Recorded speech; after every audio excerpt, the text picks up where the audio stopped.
bang po ani oi lia nu bang tua sai la te oi dan ning e chim lo kum khwa thai koi lel pi laki draw ki bol kha to ki beisan le lin jin hut dek ta mo a draw hut dek ta tuang tung di September 1 ki draw din jin nini relin samta nini lelom ta in jin ticket de den lang meng ding price lakhat bang mat khak thei a hi nai lo tel le un la meng un ta kha ki beisan le la hi ki boy pi le ticket lạc ghi ghê thị lại hay để đen online là bắt con lẽ lạc thị in qua hạ leng khang son khwal nan hai koi leo pi kya bang suni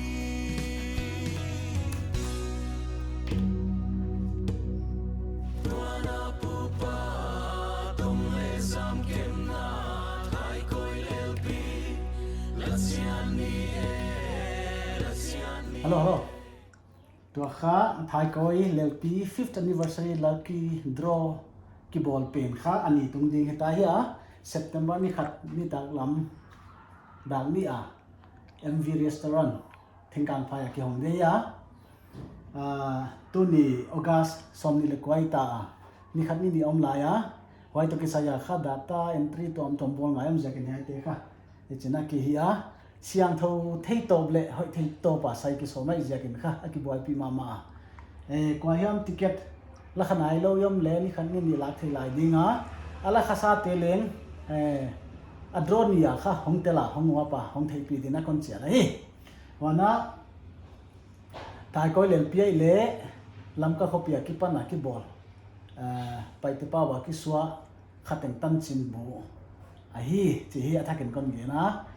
qua từ mai na hỏi băng lên là xéo đến na còn trẻ là hi tuần này anh này hay YouTube link mà kha hong họ thấy lâu tiền dia là cái draw nè kha live à kha cái số mà hi chỉ lên cái gì sao cái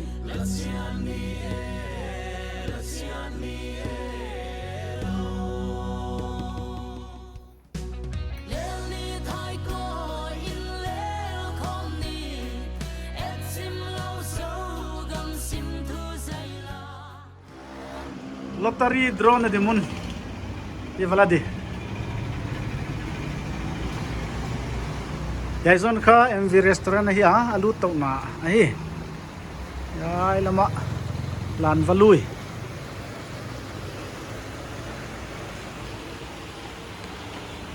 a thei nai lo te dina asum ilak de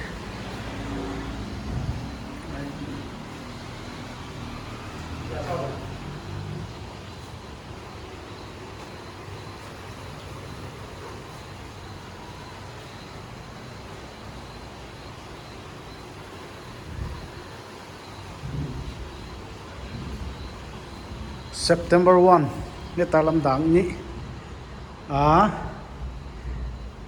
thai koi lelpi 5th anniversary lucky draw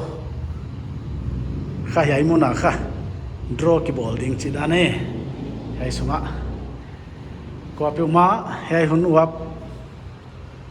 ding ina ticket la te ikichalai